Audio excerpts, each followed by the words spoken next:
اللہ کے نعمتوں کے سہارے ہم زندگی گزار رہے ہیں. نعمتوں کا احساس دے دپان دان یتس کالس چھُنہٕ احساس ییٚلہِ دان گژھان سٲری نیرِتھ پتہٕ چھِ آسان وٕچھان ہے بہٕ تہِ کھٮ۪مہٕ مگر کیا کرو, دیکھتا رہتا ہے. واضوان کی مجلس میں نے دیکھا بڑے میاں کو بزرگ کو, میں نے کہا کیا دپان کیا بنے بہٕ تہِ کھٮ۪مہٕ مگر چھُمٕے نہٕ وۄنۍ. شکر پڑھنا چاہیے اللہ کی نعمتوں کا. اور اللہ کے نبی ہر چیز میں الحمد ہو, پانی پیا الحمد ہو, کھانا کھایا الحمد ہو, واش روم سے باہر آئے الحمد ہو, سوئے نیند آ گئی صبح اٹھے الحمد ہو, حادثے سے بچ گئے الحمد ہو, ہر جگہ شیشہ دیکھا اس پہ بھی کہا الحمد ہو. یا اللہ شکر, شکل اچھی بنائی آپ نے, اخلاق بھی میرے اچھے بنا دیجیے. یہ دعا پڑھی حضور نے شیشہ دیکھتے ہوئے, یا اللہ جیسے میری شکل اچھی, انسان خوش ہوتا ہے اپنی شکل دیکھ کر, یا اللہ جیسے میری شکل اچھی بنائی ایسے میرا اخلاق بھی اچھا بنا. اللہم کما حسنت خلقی فحسن خلقی. یہ بیچ میں جملے آ گئے ورنہ یہ موضوع ہمارا نہیں ہے.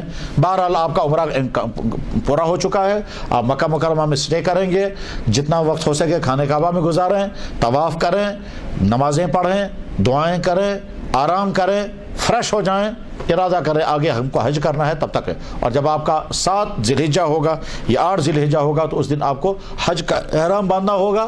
اور حج کا احرام سیم اسی طرح سے جس طرح سے آپ نے پہلے باندھا تھا, حج کا احرام باندھ کر کیا کریں گے آپ؟ حج کا احرام جو ہے آپ نے باندھ لیا, حج کا احرام باندھنے کے بعد پھر 7 تاریخ کی رات کو ہی یا 8 تاریخ کی صبح کو آپ کو مینا لے جائیں گے. مینا پہنچے آپ, یہ پورا دن 8 تاریخ پورا دن آپ کو مینا میں گزارنا ہے. مینا میں پورا دن گزارنے میں آپ کو کیا کرنا ہے؟ اپنے ٹینٹ میں آرام کے ساتھ رہنا ہے, اپنے وقت پر نمازیں پڑھنی ہیں, تلاوت کرنی ہے, دعائیں کرنی ہیں, آرام کرنا ہے, کوئی ڈیوٹی کچھ نہیں ہے. فیسلٹیز کی ذمہ داری ان کی ہے کہ یہ تمام چیزیں مہیا کریں آپ کو, کھانا, پانی, جوس, اے سی, کیا کیا کر سکیں گے, کیا کرنا ہوگا ان کو, یہ ان کی ذمہ داری. آپ کا اپنا کام ہے ظہر کی نماز ظہر پر, عصر کی نماز عصر پر, اور اس کے بعد پھر جتنی دعائیں پڑھیں دعائیں پڑھ سکتے ہیں, آرام کرنا چاہیں آرام کریں, تلاوت کرنا چاہیں وہ کریں. ساتھ میں اپنے آپ کو کہیں اس وقت میں احرام کی حالت میں ہوں, یہ میری یونیک حالت ہے زندگی میں اور کبھی نہیں ہوگی, یہ حج کے احرام کی حالت میں اس وقت ہوں میں, یہ ابھی 2 دن بعد ختم ہو جائے گی, پھر کبھی یہ حالت واپس نہیں آئے گی. پھر اگر کبھی نصیب ہوا حج تب کبھی یہ احرام, ورنہ یہ حالت میرے لیے بس یہی ہے. ساتھ میں کہیں مینا میں, آپ مینا میں ہیں, جس مینا میں 6000 سال پہلے ابراہیم علیہ السلام نے اسماعیل کو یہیں ذبح کیا تھا, اس مینا میں ہیں. جس مینا میں اللہ کے نبی محمد رسول اللہ صلی اللہ علیہ وسلم نے 100 اونٹ ذبح کیے ہیں, وہ خون اسی زمین میں ہے. جس مینا میں اللہ کے نبی علیہ السلام نے وہاں اس زمانے کے ان کافروں کو جب اسلام کی دعوت دیتے وہ تقریبیں پہنچ اسی مینا میں, اور اسی مینا میں اللہ کے نبی علیہ السلام نے 1,00,000 صحابہ کرام میں تقریر کی تھی. یہ سارے منظر اسی مینا میں. آج ہم کو وہ ٹینٹوں کا شہر نظر آئے گا, اوپر آسمان, دائیں بائیں پہاڑ, نیچے ٹینٹ بس, اور ماربل, لیکن مینا وہی ہے. یہ 8 تاریخ آپ نے گزار دی وہاں, اگلے دن 9 تاریخ ہوگی, یا رات میں یا 9 تاریخ کو وہاں سے لے کر آپ کو کہاں پہنچائیں گے؟ عرفات. عرفات میں صبح سے شام تک رہنا ہے, کچھ نہیں کرنا ہے, نمازیں پڑھنی ہے اور دعا کرنی ہے. نمازیں اور دعا. نماز پڑھنے کے لیے آپ کے سامنے 2 آپشن ہیں. جو مسجد نمرہ وہاں ہے, اگر وہاں جا کر نماز پڑھیں گے وہاں 2 نمازیں ایک ساتھ پڑھائیں گے وہ. اور اگر آپ نے اپنے ٹائم پر نماز پڑھی ہے تو ظہر کی نماز ظہر کے وقت میں پڑھیں, عصر کے عصر وقت میں پڑھیں, ٹھیک, اور اس کے بعد پھر دعاؤں میں مشغول رہیں یا آرام کریں. دعا ضرور کرنی چاہیے, وہی اصل میں عرفات جانا اور دعا کرنا, اسی کو کہتے ہیں وقوف عرفہ, آفتاب ڈوبنے تک. آفتاب ڈوبنے کے بعد پھر آپ کو وہاں سے لے کے چلنا ہوگا اور آئیں گے مزدلفہ. یہ 4 لفظ یاد رکھیں, مکہ, مینا, عرفات اور مزدلفہ. 4 لفظ ہیں, مکہ, مینا, عرفات تو مزدلفہ. بس مکہ سے مینا, مینا سے عرفات, عرفات سے مزدلفہ, مزدلفہ سے واپس مینا. بس 8 تاریخ کو آپ مکہ سے مینا گئے, 9 تاریخ کو مینا سے عرفات گئے, 9 تاریخ شام کو عرفات سے مزدلفہ آئے, رات کو وہیں گزارا, اور اس کے بعد پھر مغرب اور عشاء کی نماز وہیں آپ نے پڑھی, اور مزدلفہ میں پھر رات وہیں گزار کر صبح کو وہاں سے مینا آئیں گے. اور مینا پھر آپ 10 تاریخ ہوگی ہے, مینا شیطان کو کنکر ماریں گے، ایک شیطان کو، اور کنکر مارنے کے بعد پھر قربانی کرنی ہے. قربانی کا سسٹم یہ کر کے رکھیں گے، اور یہ ان کے ساتھ کانٹیکٹ میں رہیں گے جو قربانی کرنے والے ہوں گے، اور آپ کو وہ ٹائم بتائیں گے فلاں ٹائم پر آپ کی طرف سے قربانی ہوگی، اور اس وقت یہ فون پر کنفرم کر لیں گے قربانی ہو گئی یا نہیں. تو یہ بتاتے رہیں گے فلاں صاحب کی قربانی ہو گئی، اور جن کی قربانی ہو جائے گی وہ اسی وقت اپنا حلق پھر کر لیں اور احرام کی چادر کھول دیں، نارمل کپڑے پہن لیں. جب آپ فارغ ہو جائیں گے، جو آپ کے ساتھ بہنیں ہوں گی وہ اپنے بال کٹ کر لیں، کینچی چھوٹی سے ساتھ رکھنی چاہیے، اپنے بال کٹ لیں، تو بس وہ یہ سمجھیں گے کہ ہمارا احرام بھی کھل گیا. اب احرام کی ساری پابندیاں ختم ہو گئی. اب آپ خوشبو بھی استعمال کر سکتے ہیں، ناخن کاٹ سکتے ہیں، بال کاٹ سکتے ہیں، کوئی پرواہ نہیں. البتہ میاں بیوی کے جو پرائیویٹ تعلقات ہیں وہ ابھی حرام کے حرام رہیں گے تب تک جب تک آپ طواف نہیں کریں گے. اس وقت طواف کرنا ہے، یہ چاہے 10 تاریخ کو ہی کریں آپ، چاہے 11 تاریخ کو کریں. اس طواف کے بعد اب آپ کا حج تقریباً اہم تمام چیزیں ہو گئی مکمل. طواف کرنے کے بعد پھر واپس مکہ مینا آئیں گے. اب 11 اور 12 تاریخ کو تینوں شیطانوں کو کنکر مارنے ہیں، تینوں شیطانوں کو پتھر مارنے ہیں. پہلے والے شیطان کو 7، دوسرے کو 7، تیسرے کو 7، اور پتھر مارنے کے بعد پھر وہاں دعا بھی کرنی ہوتی ہے. دعا کریں گے بہت اچھا، نہیں کر پائیں گے تب بھی درست ہے. پہلے شیطان کو 7 کنکر مارے، پھر سائڈ پر نکل کر دعا کی. دوسرے شیطان پر کنکر مارے، سائڈ پر نکل کر دعا کی. تیسرے شیطان پر کنکر مارے، اب کوئی دعا نہیں کرنی ہے، واپس اپنے ٹینٹ میں آئیں. پھر اگلے دن 12 تاریخ کو پھر اسی طرح سے پہلے شیطان کو 7، دوسرے شیطان کو 7، تیسرے شیطان کو 7، اور اس کا پھر رات چاہے مینا میں گزاریں یا واپس اپنے ہوٹل پر آ جائیں. اتنا یہ حج ہے. تو آپ کیا سمجھے انسان شبارے زور تو کچھ ہے کیا کچھ نہیں، اتنا ہی. اس کے بعد پھر جو اگلی بات سمجھنی ہے وہ یہ ہے کہ جیسے نمازوں میں کچھ چیزیں فرض، کچھ چیزیں واجب، کچھ چیزیں سنت ہوتی ہیں. فرض اگر چھوٹ جائے گا تو نماز دوبارہ پڑھنی ہے. فرض کیجیے آپ نماز پڑھ رہے تھے، اتفاقاً آپ کا رکوع بھول گیا، نماز کے بعد آپ کو خیال ہے میرے کو رکوع تو جواب آئے گا آپ کی نماز دوبارہ پڑھیں گے. آپ نماز پڑھ رہے تھے، آپ کو اللہ اکبر پڑھنا ہی بھول گیا، دوڑ کر کے آئے اور صرف وہ کی بازے گسائیں. بعض لوگ جو ہیں وہ دوڑ کر آتے ہیں مسجد میں، امام صاحب نماز پڑھ رہے تھے، آتے ہی کہا تو زبان سے اللہ اکبر نہیں کہا. اگر یہ پہلا والا اللہ اکبر کسی کی زبان سے ادا نہیں ہوا تو اس کی نماز ادا نہیں ہوگی، کیونکہ فرض ہے. پہلا والا اللہ اکبر کہنا فرض ہے. تو فرض چھوٹنے پر نماز ساری برباد ہو جاتی ہے، دوبارہ پڑھنی پڑے گی. اسی طرح سے نماز میں کچھ چیزیں واجب ہیں. یہ واجب اگر چھوٹ جائیں گی تو اس کے نتیجے میں سجدہ سہو کرنا پڑتا ہے، تو نماز درست ہو جاتی ہے. بس سجدہ سہو یعنی ڈریسنگ کرنی ہے اس نماز کی. سجدہ سہو دراصل اس ڈیفیکٹ والی نماز کی ڈریسنگ ہے. سیم اسی طرح سے حج میں کچھ چیزیں فرض ہیں، ان میں سے اگر کوئی چیز چھوٹ جائے گی تو حج دوبارہ کرنا پڑے گا. تو بس یاد رکھنی وہ 3 چیزیں کل ہیں: احرام باندھنا، عرفات جانا، اور 10 تاریخ یا 11 تاریخ کو طواف کرنا. یہ فرض ہے 3 کل. ان میں سے ایک چیز بھی چھوٹنی نہیں چاہیے. اگر چھوٹ گئی تو حج مکمل نہیں ہوگا، دوبارہ کرنا پڑے گا. احرام باندھنا، عرفات واتن، طواف، اس کو کہتے ہیں طواف زیارت. یہ چاہے 10 تاریخ کو کریں، 11 کو کریں، 12 کو کریں، آپشن. بس یہ 3 عمل اگر ہو گئے حج مکمل ہو گیا. اس کے علاوہ تقریباً 8 چیزیں ہیں وہ ہے واجب. ان میں سے اگر کوئی چیز چھوٹ جائے گی تو حج تو مکمل ہو جائے گا، لیکن ساتھ میں آپ کو دم دینا پڑے گا، یعنی ڈریسنگ کرنی پڑے گی. نماز میں واجب چھوٹتا ہے تو سجدے سہو، اور حج میں اگر واجب چھوٹے گا تو دم دینا پڑتا ہے. دم مطلب ایک قربانی، جرمانے آپ دے دو، یہ جو کمی آپ کی رہی ہے. مثلا فرض کیجئے کسی نے صفا مارو صحیح نہیں کی تو آپ کو واجب چھوٹ گیا. اسی طرح سے کوئی جو ہے مزدلفہ آیا ہی نہیں رات کو تو واجب چھوٹ گیا. اسی طرح سے شیطان کو کنکر مارا نہیں تو واجب چھوٹ گیا. تو یہ 6-7 چیزیں واجب ہیں، ان میں سے کوئی چیز چھوٹنی نہیں چاہیے. بس اگر چھوٹ گئی تو ایک دم دینا پڑے گا. دم دینے کا مطلب ہوتا ہے جرمانے میں ایک قربانی. جرمانے میں ایک قربانی کرنا. قربانی کس چیز کی؟ کاٹ، ساول کا. اب آپ کہیں گے نا ہم وہاں کہاں ڈھونڈیں گے ہم قربانی؟ تو جواب ہے کہ جو آپ کا ٹور آپریٹر ہوگا اس سے کوئی مجھے دم لازم ہو گیا ہے، ہم ہمارا انتظام کرو کہاں ہمیں یہ دم دینا ہے. بس آپ پیمنٹ کریں گے وہ دم. اور اگر آپ چاہیں گے خود تو وہاں جا سکتے ہیں جہاں مارکیٹ ہے، وہاں جانور خریدنا ہے، جانور خریدا وہیں ذبح کرانا ہے. اور وہاں غریبوں کی پوری ٹیم ہوتی ہے، بڑا ہجوم ہوتا ہے، اور وہ جو ہی ذبح کرائیں گے اسے وہاں تقسیم ہو جائے گا تو ختم. بس حج کے فرائض اور حج کے واجبات.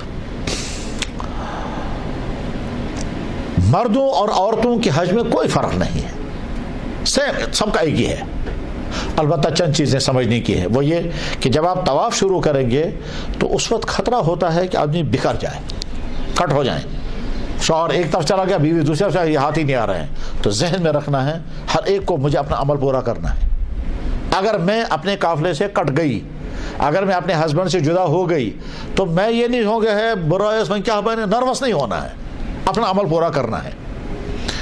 ایک بار جب ہم حج کا ختم ہو چکا تھا، ہم مینا سے واپس نکل رہے تھے تو ایک آدمی کو دیکھا پل پر بیٹھا ہوا ہے، تو ہمارے ساتھ ایک صاحب تھے، انہوں نے کہا بس باسان یہ گیس کوشر ہو سکتا،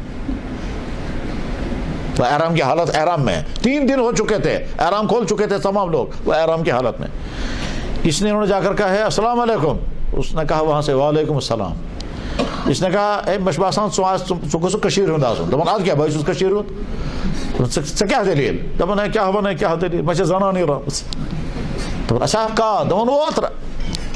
اس آدمی نے کہا چین زنانہ سوری کیا کورمت ژے چھُتھ نہٕ کِہیٖنۍ کوٚرمُت، چین زنانہ سوری کیا کورمت ژے چھُتھ نہٕ کِہیٖنۍ کوٚرمُت۔ تیٖر گوٚو 3 دن بعد جب بیوی مل گئی کہ میں سوری کیا کوٚرمُت، میں دوٚپ ہے ییٚلہِ بہٕ چھُٹ مےٚ چھُ کَرُن سورُے کینٛہہ، یہ بیچارہ یہ اوس تِمن ژھانڈان زانو سۄ کَتہِ دِیَس اَتہِ، وہاں کہاں ملتی وہ بیوی۔ تو جناب والا وہ عرفات بھی نہیں گیا، وہ قربانی نہیں کی، کچھ بھی نہیں کیا، احرام کی حالت میں بیوی وہ کہاں ملے گی وہاں سے۔ تو اس میں یہ نہیں کرنا ہے، یاد رکھنا ہے ہمیں کیا کرنا ہے۔ مان لیجیے جو ہی آپ خانے کعبہ میں داخل ہو گئے، کٹ گئے، بکھر گئے، ہاتھ ہی نہیں آ رہا کوئی، تو اس وقت اپنا عمل پورا کرنا ہے، یاد رکھنا ہے۔ البتہ کنسیشن یہ ہے کہ میاں بیوی ایک دوسرے کا ہاتھ پکڑ کر کے طواف کر سکتے ہیں، بیوی جو ہے وہ یہ آپ کا احرام کی چادر پکڑ کر کے آپ کے ساتھ ساتھ چل سکتی ہے، اس میں کوئی حرج نہیں ہے، ٹھیک۔ البتہ کچھ لوگ وہاں بیوقوفیاں کرتے ہیں، وہ نہیں کرنی ہوتی کہ صاحب خانے کعبہ میں کندھے پر ہاتھ رکھ کر فوٹو کھینچوا رہے ہیں، یہ بیوقوفیاں نہیں کرنی ہوتی وہاں۔ یہ تو بہرحال میاں بیوی ایک ساتھ احرام کی حالت میں بھی ایک دوسرے کا انگلی پکڑ کر کے رکھ سکتے ہیں، کپڑا پکڑ کر کے رکھ سکتے ہیں، خاتون آپ کے ساتھ ہیں، پیچھے سے احرام پکڑ کر کے آپ کے ساتھ ساتھ چلے، دعائیں پڑھیں، کر سکتے ہیں ساتھ میں۔ نمازوں کا نظام آپ کا کیا ہوگا؟ یہاں سے جب آپ چلیں گے مکہ مکرمہ پہنچنے تک راستے میں جتنی نمازیں ہیں سب آپ قصر پڑھیں گے، سنت پڑھ سکیں بہت اچھا، نہیں پڑھیں گے تب بھی آپ کو چھوٹ ہے۔ مکہ مکرمہ پہنچ کر کے آپ کو نمازیں پڑھنی ہیں امام کے پیچھے خانے کعبہ میں، یا جہاں آپ کی بلڈنگ ہوگی وہاں مسجد میں، تو امام کے پیچھے۔ اگر آپ نے الگ نماز اپنی پڑھی تو پھر آپ دیکھ لیں، اگر وہاں 15 دن آپ کا سٹے بن چکا ہے تب آپ اپنی پوری نمازیں پڑھیں گے، کیونکہ 15 دن کے بعد آدمی وہاں مقیم بن جاتا ہے۔ جب آپ مکہ شریف سے مدینہ کے لیے چلنے لگے تو راستے میں آپ کی نمازیں وہ بھی قصر ہوگی، پھر مدینہ شریف پہنچ کر آپ مسجد نبوی میں ساری نمازیں پڑھیں گے تو امام کے پیچھے ساری نمازیں پوری پڑھنی ہے، قصر نہیں ہے وہ۔ جب آپ عرفات جائیں گے، مینا مزدلفہ جائیں گے، اگر آپ کا 15 دن کا سٹے بن چکا ہو تو آپ وہاں پوری نمازیں پڑھیں گے، اور 15 دن سے کم کا آپ کا سٹے بن رہا ہے تو پھر آپ وہاں مسافر ہیں اور پھر قصر کرتے رہیں گے، 2 رکعت نماز پڑھتے رہیں گے، بس یہ مسئلہ بھی ختم ہو گیا۔ ایک بڑا مسئلہ پیش آتا رہتا ہے، اللہ کرے حفاظت ہو جائے، مگر پیش آ سکتا ہے، وہ یہ کہ خدا نخواستہ کسی خاتون کو اگر پرائیویٹ عذر ہو گیا تو وہ کیا کرے گی، تو اس میں گھبرانے کی بات نہیں ہے۔ اللہ نے اپنے نبی کو دنیا کے تمام مردوں کے لیے نمونہ بنایا ہے، اسی طرح سے ازواج مطہرات کو تمام ہماری بہنوں کے لیے نمونہ بنایا۔ جب جناب رسول اللہ صلی اللہ علیہ وسلم حج کرنے کے لیے تشریف لا رہے تھے تو تمام ازواج مطہرات حضور کے ساتھ تھیں۔ کیا شان رہی ہوگی، مطلب جب حضور مکہ سے نکلے ہیں چھپ کر، جان بچا کر، ظالموں سے بچ کر کے نکلے تھے، اور اب جب حج کرنے کے لیے آ رہے ہیں 1 لاکھ صحابہ آپ کے ساتھ تھے، تمام ازواج مطہرات جب یہاں سے نکلے تھے اپنی بیوی بچوں کو چھوڑ کر نکلے تھے اور کافروں کے حوالے کر گئے تھے، کیا پتہ کیا کریں گے ان کے ساتھ۔ اب جب حج کرنے کے لیے آ رہے ہیں تمام ازواج مطہرات ساتھ ہیں، 1 لاکھ سے زیادہ صحابہ آپ کے دائیں بائیں ہیں اور اس شان سے آ رہے تھے۔ تو جب مکہ مکرمہ کے قریب پہنچے ہیں، جگہ کا نام ہے صرف، مکہ مکرمہ کے قریب جب پہنچے جگہ کا نام ہے صرف، SARIF، سین رے فے، صرف، آج اس کو کہتے ہیں وادی فاطمہ۔ آج رات وہاں گزاری تو اللہ کے نبی علیہ السلام خیمے میں تشریف لائے تو حضرت عائشہ کو دیکھا وہ رو رہی ہے، پوچھا عائشہ کیا ہو گیا، تو حضرت عائشہ روتی رہی، حضرت نے فرمایا کیا ہو گیا، رونے کی وجہ کیا ہے، ماذا یبکیک، سے کیا وعدہ، تو عائشہ نے عرض کیا یا رسول اللہ وہی جو ہم عورتوں کو پریشانی رہتی ہے وہی ہو گیا، کاش میں نہ آئی ہوتی، میں کیا کروں گی اب. تو اللہ کے نبی صلی اللہ علیہ وسلم هذا شیء کتب اللہ علی بنات علی کل بنات آدم، اس میں پریشان ہونے کی بات نہیں ہے، یہ اللہ نے نیچرل سسٹم آدم کی تمام بیٹیوں کے لیے بنایا ہے، تم کیوں پریشان ہو گئی؟ کوئی پریشانی نہیں. بس بن گیا قانون. حضرت عائشہ کے منتلی عذر کی بنا پر دنیا کی تمام خواتین کے لیے قانون بن گئے. دوسری خاتون تھی جو حضور کے ازواج مطہرات میں سے تھی، ان کا نام تھا صفیہ رضی اللہ تعالیٰ عنہ. حج ہو رہا ہے، مینا میں ہیں، طواف ہو چکا ہے. طواف ہونے کے بعد پھر حضور نے واپسی کا اعلان کر دیا. تو کسی نے آ کر عرض کیا، یہ حضرت عائشہ، کہا یا رسول اللہ آپ کیسے واپس جائیں گے؟ حضور نے فرمایا کیوں؟ کہا ہماری ہے نا صفیہ، اس کو تو عذر ہو گیا ہے، تو اس کا طواف باقی ہے ابھی، تو کیسے واپس جائیں گے؟ حضور نے ویسا فرمایا طواف زیارت کر لیا یا نہیں؟ یعنی جو 10 تاریخ کو طواف کرنا سوچا کر لوں؟ اور اس کے ہاں حضرت یا رسول، اس نے کہا، فرمایا کوئی بات نہیں، پھر آخری والا طواف عورتوں کو معاف. جب عذر ہو جائے گا تو آخری والا طواف ودا عورتوں کو معاف. تو ازواج مطہرات میں سے حضرت عائشہ اور حضرت صفیہ کے ان 2 مینسز کے واقعات کی بنیاد پر خواتین کے لیے مینسز کا سارا قانون بن گیا. اس قانون کو شارٹ میں ہمیں سمجھاؤں گا. نمبر 1، اگر کوئی ایسا میڈیسن لیا گیا جس میڈیسن کے ذریعے سے آپ کا منتھلی سسٹم رک جائے، اجازت ہے میڈیسن لینے کی، چاہے روزے کے لیے رمضان میں اور چاہے حج کے لیے، اجازت ہے. اس کا سائیڈ ایفیکٹ کیا ہوگا یہ میڈیکل والے بتائیں گے، ڈاکٹر. میڈیسن کامیاب ہو جائے گی یا نہیں ہو جائے گی؟ کبھی ہو جائے گی، کبھی نہیں ہوگی. ایسا بھی ہوگا کہ آپ نے دوائی لی اور پھر بھی نہیں رک سکا، اور ایسا بھی ہو سکتا ہے دوائی لی، بہت زبردست سائیڈ ایفیکٹ ہو گیا، کیونکہ یہ تو نیچر سے لڑنا ہے. سائیڈ ایفیکٹ ہو گیا، اور سائیڈ ایفیکٹ ہونے کے بعد پھر چونکہ مینسز آپ کے رک گئے، اس لیے آپ اپنا ٹائم ٹھیک طرح سے گزار سکتی ہیں. بہرحال آپ نے میڈیسن نہیں لیا، تب میڈیسن لیا، میڈیسن فیل ہو گیا، تب اگر احرام باندھنے سے پہلے عذر ہو گیا، اب احرام باندھنے کا ٹائم آ گیا. مثلا مان لیجئے ہماری ایک بہن ہے، وہ یہاں سے نکلی بہت خوش سب کو، دلی ایئرپورٹ پر پہنچے تو عذر ہو گیا. ان کو پہلے سے اندازہ تھا مجھے ہو سکتا ہے، کیونکہ ہر ایک کو اپنا سسٹم معلوم ہے. ایسی بھی خواتین ہو سکتے ہیں جن کا سسٹم ڈسٹرب ہو گیا ہو. ہماری کتاب میں اس کی ڈیٹیل لکھی ہوئی ہے، ساری ڈیٹیل لکھی ہوئی ہے، کوئی چیز چھوڑ. اللہ اکبر. یاد رکھ لیں صرف مینسز کے مسئلے پر 500 صفحے کی کتاب ہے. لیکن خیر وہ تو سمجھنا بھی بڑا مشکل ہے. مفتیوں کو سب سے ٹف مسئلہ کون سا ہے کہ یہی مینسز کا. اس میں اتنا ڈسٹرب ہو جاتا ہے معاملہ کہ سمجھ میں نہیں آتا کون سی شکل میں کیا ہے. خیر، احرام باندھنے کا وقت تھا، اس وقت عذر ہو گیا، تب کیا کرے گی؟ جواب اسی حال میں آپ احرام باندھو. 2 رکعت نماز نہیں پڑھنی ہے، آپ کپڑے چینج کریں، وضو کر لیں، نیت پڑھ لیں، لبیک پڑھ لیں، اور اس کا لبیک پڑھتے ہوئے جائیں مکہ مکرمہ. مکے میں تب تک سٹے کریں، جس دن آپ پاک ہو جائیں گے غسل ہو جائے گا، اس کے بعد آپ اپنے ہسبینڈ اپنے بھائی کے ساتھ جائیں خانہ کعبہ اور طواف کریں اور پورا عمرہ کر لیں. طواف، 2 رکعت نماز، زمزم، صفا مروہ، اور اس کے بعد حلق کٹ. اور اگر عمرہ کرنے کے بعد آپ مکہ مکرمہ میں سٹے کی اور وہاں عذر ہو گیا تو جتنے دنوں عذر ہوگا خانہ کعبہ میں اندر نہیں جانا ہے. باقی نہ نماز آپ کی معاف ہو گئی ہے، خانہ کعبہ اندر جا نہیں سکتی ہیں، باہر رہ کر کے جتنی عبادتیں کر سکتے ہیں کریں، اس میں کوئی حرج نہیں ہے. پاک ہو جائیں گے تو بس اس کے بعد پھر جائیں خانہ کعبہ. حج سٹارٹ ہو چکا ہے، اگر آپ کا عذر اس وقت ہے تو اسی حال میں احرام باندھ دیں. اور اگر آپ کا عذر اس وقت نہیں تھا، حج سٹارٹ ہو گیا، آپ مینا پہنچ گئے، عرفات وہاں جا کر کے عذر ہو گیا، تب بھی گھبرانے کی بات نہیں ہے. آپ مینا میں بھی جا سکتی ہیں، عرفات جا سکتے ہیں، مزدلفہ جا سکتے ہیں، صرف ایک طواف نہیں کر سکتی، باقی سارے کام کریں. شیطان کو کنکر بھی مار سکتی ہیں اور قربانیاں بھی ہو سکتی ہیں، عرفات بھی جا سکتے ہیں، مزدلفہ بھی، سارے کام کرنے ہیں. طواف نہیں کرنا ہے تب تک جب تک آپ پاک ہو. جب پاک ہو جائیں گے اس کے بعد آپ طواف کر لیں. طواف کرنے کے بعد پھر صفا مروہ کی صحیح بھی کرنی ہے، آپ کا مسئلہ ختم ہو گیا.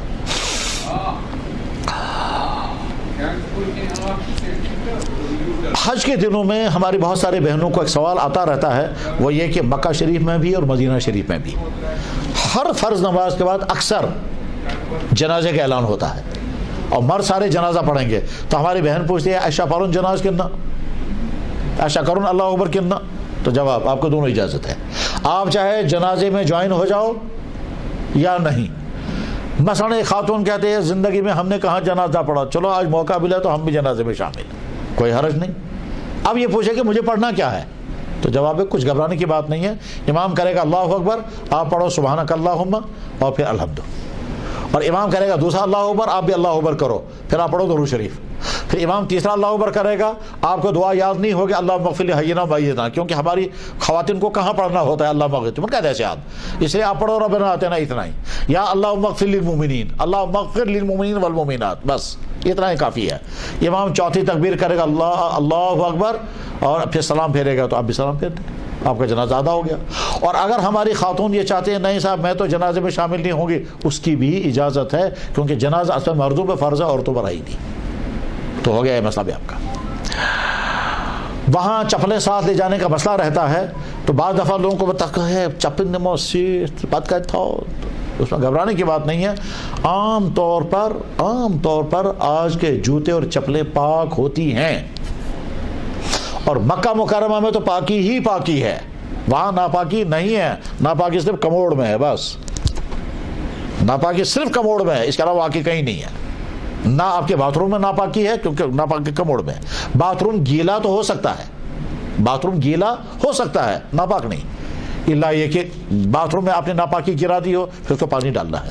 ورنہ جب ہم نے کموڑ یوز کیا تو ہمارے جسم سے نکلنے والی ناپاکی کموڑ میں چلی گئی بس، تو باقی سارا گیلا ہے، ناپاک نہیں ہے. ہوٹل سے باہر آئے تو ہوٹل سے باہر وہاں کہاں ناپاکی، وہاں تو نالیاں بھی نہیں ہیں. آپ میں سے جنہوں نے دیکھا ہوگا وہاں نالیاں نہیں ہوتی ہیں. اچھا ہمارے ہاں کتے ہیں، بلیاں ہیں، جانور ہیں، راستے میں گوبر پڑا ہوا، وہاں تو یہ سب کچھ نہیں ہے، نہ وہاں کتے ہیں، بلیاں بہت ہیں، لیکن بڑی حیرت انگیز بلیاں ہیں، بہت حیرت انگیز بلیاں. مدینہ شریف کی بلیاں، مکہ مکرمہ مدینہ کی بلیاں حرم کے اندر ہوتی ہیں، لیکن آج تک نہیں پتہ چلتا کہ وہ اپنے وہ جو ہے نا وہ فضلہ کہاں ڈالتی ہے. بھائی نہیں ہو سکتا ہے وہاں پولیس والوں کو یا وہ جو صفائی کرنے والوں کو پتہ چلتا ہوگا، باقی ہم کو تو نہیں پتہ چلتا. تو اس لیے کتے تو ہے ہی نہیں وہاں، جانور بھی نہیں ہیں، گاؤں گپن تشنتا ہے تو ناپاکی کہاں ہوگی وہاں، نالیاں بھی نہیں ہیں وہاں، ہر ایک اندر ہی جاتا ہے. تو اس لیے نا آپ کے جوتے پاک ہیں، یہ جوتے آپ یہاں دبا کر کے رکھیں، جیب میں رکھیں، لٹکا کر کے رکھیں، پیچھے سے رکھیں، نماز پڑھیں، کوئی حرج نہیں. ریک پر رکھیں گے تو کبھی کبھی وہ جوتے گم ہو جاتے ہیں، اور گم ہونے میں دو وجہ ہوتی ہیں، کبھی خود ہی یاد نہیں رہا میں نے رکھا کہاں تھا، رکھا کہیں اور، ڈھونڈ رہے ہیں کہیں اور. میں نے ایک دفعہ اپنے ساتھی میری تو چپل اٹھا لے گیا کوئی، تو اس نے کہا چپل آپ کی اٹھا لیا یا آپ بھول گئے، آپ نے کہاں رکھی تھی؟ میں نے کہا نہیں مجھے یاد ہے میں نے کہاں رکھی تھی مگر وہاں ہے نہیں. کہنے لگا ٹھیک ہے دیکھ لیجئے وہاں ہے، مگر مجھے شک ہے آپ کو بھول گیا ہے. ٹھیک، دوسرے دن جب آیا تو مجھے یاد آیا کہ میں نے 131 نمبر ریک پر رکھی تھی، میں ڈھونڈ رہا تھا 113 نمبر پہ، 3 ادھر سے ادھر ہو گیا. ٹھیک، 3 دن بعد گیا تو 131 میں وہ جوتا وہیں رکھا ہوا تھا. تو غلطی کبھی اپنی ہوتی ہے، اور اگر خدا نخواستہ کسی نے اٹھا لیا تو وہاں یہ غلطی نہیں کرنی ہے کمتاۃ المیون تو بت القیسون، نہیں ہرگز نہیں، یہ غلطی نہیں کرنی ہے. بس اگر کسی نے ہماری اٹھا لیا فوراً نیت کر لے یا اللہ جس نے اٹھائی ہوگی جان بوجھ کر نہیں، بھول سے ہی اٹھائی ہوگی، بھول سے ہی ٹھیک، تو میں نے یا اللہ اس کو ہدیہ کر دی وہیں یار استعمال سے کر رہی تھی اس کو تو کر، واپس تو آئے گی نہیں وہ آپ کو، تو آپ اس کو جائز بنا دیجئے. جائز کیسے بنا؟ یا اللہ میں نے اس کو ہدیہ کر دیا، یا اللہ اس کے پکڑ مت کرنا. اب وہ بیچارہ مدینہ شریف میں میرا جوتا پہن کر پھرے گا اور گناہ ہوگا، یا اللہ میں نے اس کو گفٹ کر دیا، آپ جرموں کے کھاتے سے نکال کر اس کو مالک بنا دیجیے، بس یہی کرنا ہوتا ہے.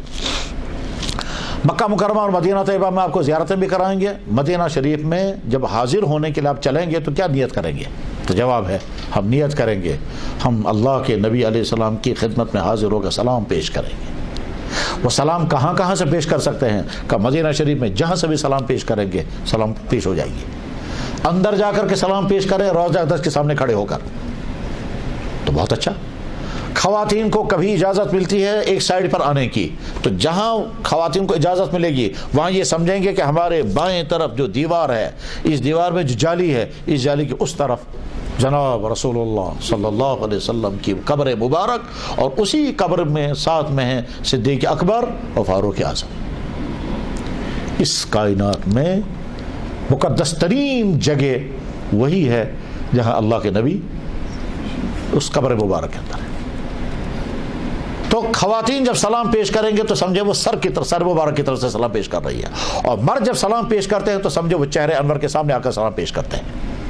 اور وہاں کھڑے ہو کر کے پڑھیں آپ السلام علیکم یا رسول اللہ، السلام علیکم یا حبیب اللہ، السلام علیکم یا خلیل اللہ۔ اور لمبی سلام پڑھنا چاہیں سب سے آسان ہے کشمیریوں کے لیے، وہ سلام پڑھیں کون سا جو اورا شریف کے ساتھ ہے۔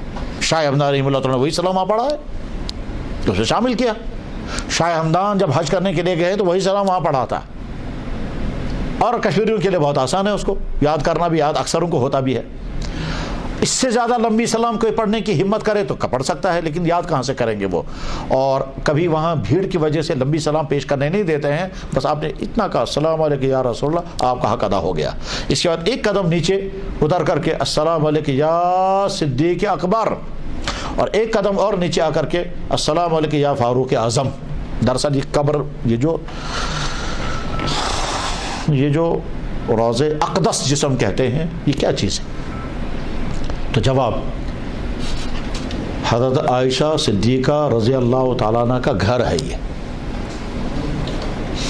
جب جناب رسول اللہ صلی اللہ علیہ وسلم مدینہ شریف تشریف لائے اور مسجد تعمیر ہو گئی تو مسجد کے ایک طرف آپ کے ازواج مطہرات کے لیے کمرے بنائے گئے، سیم اسی طرح سمان لیں جیسے خانقاہ معلیٰ میں وہ چھوٹی چھوٹی کوٹریاں ہیں، تو کمرے بنائے گئے، ایک ازواج محترمہ کو ایک کمرہ دیا گیا، یہی رہنے کا انکد۔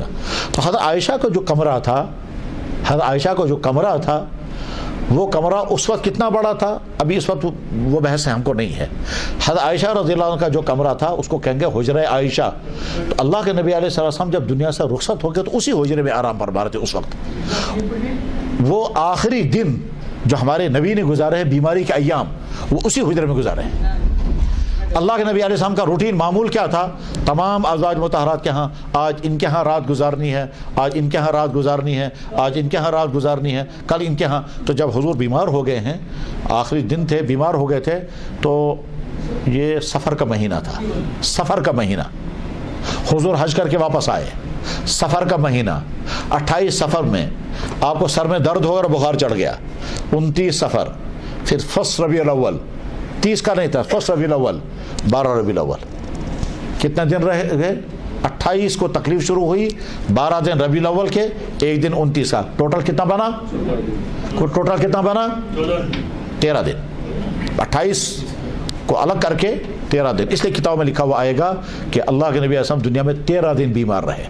اچھا، ان 13 دنوں میں ہر گھر میں تشریف لے جاتے تھے اور روز کہتے تھے عائشہ کی باری کب آئے گی، عائشہ کی باری کب آئے گی، یہاں تک کہ حضرت عائشہ کی باری جس دن آ گئی اس دن حضور نے فرمایا بس آج کے بعد میں عائشہ ہی کے کمرے میں رہوں گا اور دوسرے ازواج مطہرات کے ہاں نہیں رہوں گا۔ اس میں دراصل اللہ کا ایک منشا تھا، وہ یہ کہ دوسرے ازواج مطہرات برداشت نہیں کر پاتی، کہ حضور جانتے تھے جس وقت میں دنیا سے رخصت ہو جاؤں گا اس وقت ایسی خاتون میرے پاس رہنی چاہیے جو تمام چیزیں ریکارڈ کر لے تاکہ امت کو بتا سکے۔ وہ دوسرے ازواج مطہرات رونے لگیں گی، کپڑے پھاڑنے لگیں گی، چیخنے لگیں گی، وہ قابو نہیں رکھ سکیں گی، ایک۔ نمبر 2، دوسرے ازواج مطہرات چونکہ کافی عمر والی ہیں، وہ زیادہ دن تک زندہ نہیں رہیں گی، اور میں یہ چاہتا ہوں کہ میرا یہ سارا آخری حال ایسی خاتون دیکھے جو عرصے طویل تک انسانوں کو سمجھا سکے۔ عائشہ عائشہ ہے، یہی وجہ ہے کہ حضرت عائشہ حضور کے دنیا سے رخصت ہونے کے بعد 48 سال زندہ رہی ہے، اور تراجہن ورینچ حضرت عائشہ رضی اللہ عنہا نبی علیہ السلام کے سارے پرائیویٹ معاملات امت کو سنائے۔ کوئی نہیں جانتا تھا حضور کے اندر کیا کیا ہوا ہے، عائشہ بیان کرتی، عائشہ عائشہ۔ ہمارے مصنفوں میں سے ایک مصنف گزرے ہیں، ان کا نام ہے علامہ سلیمان ندوی، علامہ سید سلیمان ندوی، علی گڑھ یونیورسٹی کے ایگزیکٹو کونسل کے ممبر بھی تھے اور بہت بڑے آدمی تھے، بہت بڑے سکالر۔ علامہ اقبال نے کہا تھا کہ اس وقت روئے زمین میں علامہ سلیمان ندوی سے بڑا عالم کون ہے؟ اقبال نے کہا تھا سلیمان ندوی کے بارے میں۔ سید سلیمان ندوی نے کتاب لکھی ہے سیرت عائشہ، سید سلیمان ندوی صاحب نے کتاب لکھی ہے سیرت عائشہ۔ سیرت عائشہ کتاب لکھ کر آخری پیج پر انہوں نے لکھا ہے کہ انسانی تاریخ میں عائشہ جیسی عورت پیدا ہی نہیں ہوئی ہے، انسانی تاریخ میں۔ سیرت عائشہ کے آخری پیج پر ہے، کتاب اویلیبل ہے، یہاں کی مارکیٹ میں ملتی ہے۔ تو حضرت عائشہ کے حجرے میں حضور نبی علیہ السلام نے آخری دن گزارے۔ یہ جو آخری دن گزارے ہیں نا، تو جب حضور کی وفات ہو گئی تو اسی کمرے میں حضور کی قبر مبارک بنائی گئی، اس طرح سے حضرت عائشہ کا حجرہ، اصل عائشہ کا حجرہ ہے، بعد میں حضور کی قبر مبارک اسی کمرے میں بنی، پھر حضرت عائشہ اسی کمرے میں رہتی تھی، حضور کی قبر بھی وہی ہے، یہاں تک کہ حضرت عائشہ کے والد حضرت ابوبکر صدیق جب ان کی وفات ہو گئی تو ان کی قبر بھی حضور کے پاؤں کے پاس بنائی گئی، حضرت عائشہ وہی ہے، حضرت عائشہ وہیں رات گزارتی تھی۔ ایک قبر ان کے والد کی ہے، ایک قبر ان کے شوہر نامدار جناب رسول اللہ صلی اللہ علیہ وسلم کی ہے۔ پھر جب حضرت عمر کی وفات ہو گئی تو حضرت عمر نے درخواست کی، عائشہ کہاں میری قسمت کہ میری قبر بھی وہیں بن جائے؟ حضرت عائشہ نے جواب میں کہا یہ جگہ میں نے اپنے لیے رکھی ہے، ایک قبر میرے شوہر محمد رسول اللہ صلی اللہ علیہ وسلم، دوسری قبر میرے والد محترم صدیق اکبر کی ہے، تیسری قبر نے اپنے لیے رکھی، مگر عمر ہیں، چلو میں قربانی دیتی ہوں، میں اپنی جگہ آپ کو دیتی ہوں، جب آپ کی وفات ہو جائے گی تو یہیں آپ دفن ہو جانا۔ حضرت عمر فخر کے ساتھ کہتے ہیں میری تمنا پوری ہو گئی، یہ بخاری شریف میں ہے، کتاب الجنائز کی اخیر میں، فخر کے ساتھ کہتے ہیں بس یہی میری تمنا تھی، کاش میں بھی وہاں ان کے پاؤں کے نیچے دفن ہو جاؤں۔ تو حضرت فاروق اعظم کی قبر وہیں بنی، جب حضرت فاروق اعظم کی قبر وہاں بنی ہے تو حضرت عائشہ کہتی ہیں اب آج کے بعد میں یہاں نہیں رہ سکتی، ایک قبر میرے شوہر کی ہے، ایک قبر صدیق اکبر کی ہے، ایک قبر فاروق اعظم کی ہے، صدیق اکبر بھی میرے محرم، میرا والد، حضور نے میرے محرم، میرے شوہر، فاروق اعظم تو میرے محرم نہیں ہیں۔ اس دن حضرت عائشہ نے کمرہ چھوڑ دیا، ٹھیک ہے، بس یہی وہ کمرہ ہے جس کو ہم کہتے ہیں روضہ اقدس۔ اس روضہ اقدس میں 3 قبریں ہیں، قبر نمبر 1 سرور عالم صلی اللہ علیہ وسلم کی، قبر نمبر 2 صدیق اکبر، قبر نمبر 3 فاروق اعظم، چوتھی قبر کی جگہ باقی ہے، اس میں وہاں دفن کیے جائیں گے۔ حضرت عیسیٰ علیہ السلام جب وہ آسمان پہ سے اتریں گے زمین پر، اور جب وہ وفات ہوگی پہلے ساری دنیا میں اسلامی حکومت قائم ہوگی، حضرت عیسیٰ علیہ السلام ساری دنیا کے لیے سربراہ بنیں گے، پھر وہ روضہ اقدس پر سارے ہو کے سلام پیش کریں گے، پھر جب ان کی وفات ہوگی تو چوتھی قبر کی جگہ آج بھی موجود ہے۔ اسی قبر اطہر پر کھڑے ہو کر کے مردوں کو سلام کرنا ہوتا ہے، تو سامنے سے جب ہم جائیں گے تو پہلا نشان وہاں لکھا ہوگا ھذا محمد الرسول اللہ، وہاں کھڑے ہو کر کرنا السلام علیکم یا رسول اللہ۔ پھر ایک قدم نیچے وہاں لکھا ہے خلیفۃ رسول اللہ ابوبکر صدیق، بن کر ایسے لکھت خلیفۃ رسول اللہ عمر فاروق عمر بن خطاب، السلام علی رسول اللہ، السلام علی ابی بکر صدیق، السلام علی عمر فاروق۔ یہ بورڈ لگے ہوئے ہیں، تختیاں لگی ہوئی ہیں، وہیں کھڑے ہو کر سلام پڑھیں، سلام پڑھ کے باہر جب نکلے تو دعائیں کریں۔ ساتھ میں مدینہ شریف میں قبرستان ہے تحت جنت البقیع، یہ قبرستان مدینہ شریف کے قبرستان جنت البقیع اس کائنات میں سب سے مقدس ترین قبرستان ہے، 10,000 صحابہ اس میں دفن ہیں، سارے ازواج مطہرات اسی میں دفن ہیں، حضرت عائشہ، حضرت حفصہ، حضرت جویریہ، حضرت صفیہ، حضرت ام کلثوم، حضور کی بیٹیاں ساری، حضرت زینب، رقیہ، فاطمہ، سب اسی قبرستان میں ہیں، حضور کے چچا محترم اور 10,000 صحابہ، حضرت عثمان غنی اسی میں دفن ہیں، حضرت علی عراق میں، حضرت علی عراق میں دفن ہے، حضرت عثمان اسی قبرستان میں ہے، تو کبھی کبھی اس قبرستان میں جا کر کے فاتحہ پڑھنا چاہیے۔ اس طرح سے یہ مختصر لفظوں میں نے حج اور عمرہ عرض کر دیا، اور مدینہ طیبہ کی حاضری، اور مدینہ طیبہ میں 40 نمازیں پڑھنے کی کوشش کریں، کیونکہ اللہ کے نبی علیہ السلام نے ارشاد فرمایا جس نے میری اس مسجد میں 40 نمازیں تکبیر اولیٰ کے ساتھ پڑھی قیامت کے دن اس کے لیے شفاعت کرنا مجھ پر لازم ہے۔ اس لیے کوشش یہ کرنی چاہیے کہ چالیے، اور آپ کے ساتھ جو آپ کی خواتین ہوں گی زندگی میں کہاں وہ بار بار تو اپنے ساتھ مدینہ شریف میں بہت آسان ہے، بس جاتے ہی ان کو اپنا راستہ دیکھنا ہے، خواتین کا پورشن الگ، مردوں کا پورشن الگ، وہاں جائیں گے۔ اور ساتھ میں ابھی بتا کر کے رکھتا ہوں کہ آپ لوگ ایک گروپ کے ساتھ جا رہے ہیں، ابھی سے آپس میں ایک دوسرے کے ساتھ انٹروڈکشن کر لیں اور وہاں اپنا گروپ بنائیں کہ ایک ساتھ چلنا شروع کر دیں، تو اس کے بعد پھر آپ کو بڑی آسانیاں ہوں گی۔ انسان کمپنی ٹرین کا ہونا اخت آ گئی کاہ، اخت آ گئی ز، اخت آ گئی کاہ، یہ سمجھاؤ نہ خطرہ کہ آدمی جب آدمی کے ساتھ ملتا ہے تو بڑی سہولتیں ہوتی ہیں، تو آج ہی اور یہ بھی ہے کہ آپ فیملی بن کر کے ساتھ رہیں اور زندگی بھر کے لیے آپ ساتھی بن جائیں گے۔ کیا ہے ایک واٹر اس میں حجس بنے حاجک ساتھی، میں نے دیکھا ہے کہ 2 آدمی بالکل اجنبی حج میں ساتھ رہے، واپس اگر ایسی دوستی ہو گئی جناب ہر ہفتے میں ایک دوسرے کے یہاں آنا جانا ہوتا ہے، کیونکہ ایسے حجک ساتھی۔ اللہ تعالیٰ آپ کا حج بہت قبول کرے اور ساری دعائیں آپ کی قبول ہو جائیں، اور قدم قدم پر اللہ تعالیٰ آپ کی مدد فرمائے۔ وآخر دعوانا ان الحمد للہ رب العالمین برحمتک یا ارحم الراحمین۔ حضرات ہو سکتا ہے آپ کے ذہن میں کچھ سوالات ہوں گے، پوچھنا چاہیں بے تکلف پوچھ لیں۔ السلام علیکم مفتی صاحب، احرام آخر